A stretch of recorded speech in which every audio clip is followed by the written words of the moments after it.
আবুল আহাব যখন খবর পেল তার দাসী ছিল একজন, নাম সুয়াইবা, কোন কোন বর্ণনায় তাকে উম্মে আইমানও বলা হয়। উম্মে আইমান এসে আবুল আহাবকে খবর দেয়, আবুল আহাব, আমার মালিক, আপনার মরা ভাই আব্দুল্লাহর একটা পুত্র সন্তান হয়েছে, ফুটফুটে সুন্দর, চাঁদের চেয়েও সুন্দর, বলি সুবহানাল্লাহ। আবুল আহাব যখন দাসীর মুখ থেকে এই কথা শুনতে পারে, আবুল আহাব বলে, দাসী, এমন একটা সুসংবাদ আমাকে তুমি দান করলাম, আমার মরা ভাইয়ের কথা তুমি স্মরণ করিয়ে দিয়েছ। আহারে, আমার মরা ভাই আব্দুল্লাহ যদি আজকে বেঁচে থাকতো, তার সন্তান হয়েছে, কতই না খুশি সে হতো। হে উম্মে আইমান, আমার দাসী, আমার মরা ভাই আব্দুল্লাহর পুত্র সন্তান হয়েছে, খবর তুমি দিয়েছ, যাও, আমি খুশি হয়ে গেলাম। আজ থেকে আমার দাসত্ব করা লাগবে না, তোমাকে আজাদ করে দিলাম, তুমি এখন মুক্ত, স্বাধীন। আল্লাহু আকবার। নিজের টাকা দিয়ে কেনা গোলাম দাসীকে আবুল আহাব স্বাধীন করে দিয়েছেন, মুক্ত করে দিয়েছেন। যাও, আমার মরা ভাই আব্দুল্লাহর সন্তান হয়েছে, খবর দিয়েছ, আমি তোমাকে মুক্ত করে দিলাম। খুশি হয়েছেন কি হয় নাই? হয়েছেন। এই আবুল আহাব এতটাই পরিমাণে খুশি হয়েছেন, টাকা দিয়ে কেনা দাসী আজাদ করে দিলেন। অপরদিকে আবু তালিব, তার আপন চাচা, ছোটবেলায় থেকে রসুলকে মানুষ করেছেন, খাইয়েছেন, পড়িয়েছেন, তার বাড়িতে আশ্রয় দিয়েছেন। যুবক হয়ে গেছে মুহাম্মদুর রাসূলুল্লাহ, তখনও তালিবের বাসায় আমাদের নবী ছিলেন। আবু তালিব এমন কোন জায়গা নাই, রসুলের এমন কোন জায়গা নাই তিনি চুম্বন করে নাই, আলিঙ্গন করে নাই, শুধু পায়ের কাছে রসুলকে রাখে নাই। যখন আবু তালিব ইন্তেকাল করে, ওই সময় আল্লাহর নবী চিন্তা ভাবনা করে চাচাকে কিভাবে কালিমার দাওয়াত দেওয়া যায়। আবু তালিব কিন্তু রসুলকে খুব ভালোবাসতেন, ভাতিজার কোনো কষ্ট তিনি বরদাস্ত করতেন না। একবার সিরিয়া সফর যাওয়ার সময় দেখে রসুল কান্না করে, রসুলের কান্না দেখে আবু তালিবও কান্না করে ফেলেছে। আহারে, আমার ভাতিজা কান্না করছে কেন? ভাতিজার কাছে সে বলে, ভাতিজা কেন কান্না করো?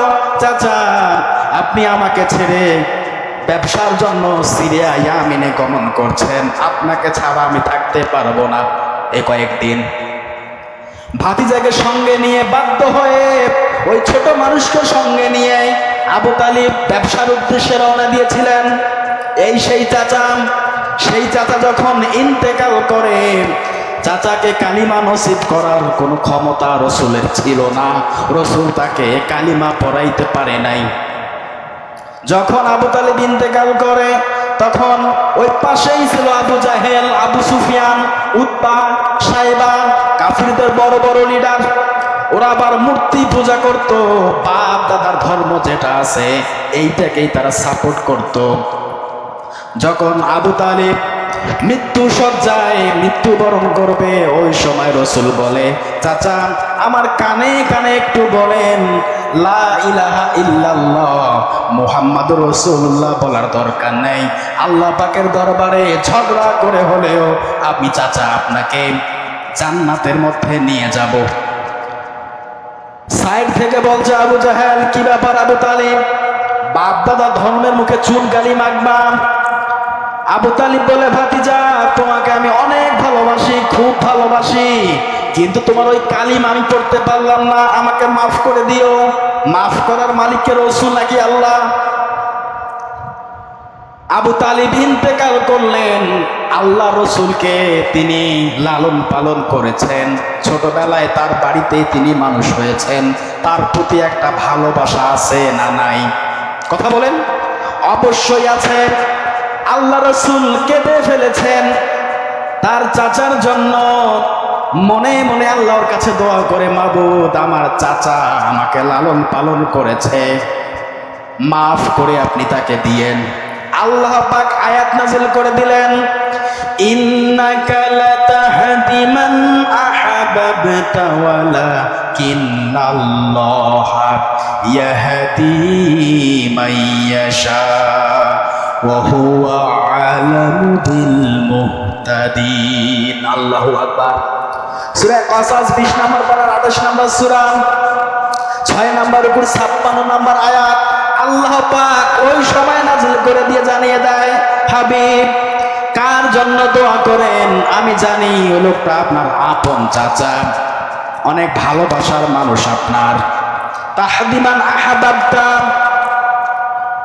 আপনি তাকে হেদায়েত দিতে পারবেন না, আপনি চাইলেই যাকে তাকে হেদায়েত দিতে পারবেন না।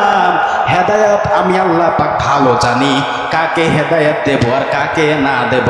হে নবী, আপনার চাচা হতে পারে কিন্তু ওই লোকটা তো মন নেই, লোকটা কালিমা পড়ে নাই, আমি আল্লাহকে এক বলে স্বীকৃতি দেয় নাই, আপনি রসুলকে স্বীকৃতি দেয় নাই, আপনাকে শুধু ভাতিজা বলে স্বীকৃতি দিয়েছে, রসুল বলে দেয় নাই। হে নবী, দোয়া করা বন্ধ করে দেন, আমি আল্লাহ পাক যাকে ইচ্ছা তাকে হেদায়াত দান করে আর যাকে ইচ্ছা তাকে গোমরাহ বানিয়ে দেই, বলি নাউজুবিল্লাহ। ওই আবু তালিব ইন্তেকাল করেছেন, আল্লাহ পাক আয়াত নাযিল করেছে সূরা কাসাসের 56 নম্বর আয়াত খুলে দেখবেন। রসুল এতটাই ভালোবাসতেন চাচাকে আর চাচাও এতটা ভালোবাসতেন মুহাম্মদকে, ওই চাচা কিন্তু জাহান্নামের মধ্যে যাওয়া লাগবে। 1 নাম্বার কারণ হচ্ছে ওই চাচা আল্লাহকে স্বীকার করে নাই আর রসুলকে আদর্শ মানে নাই।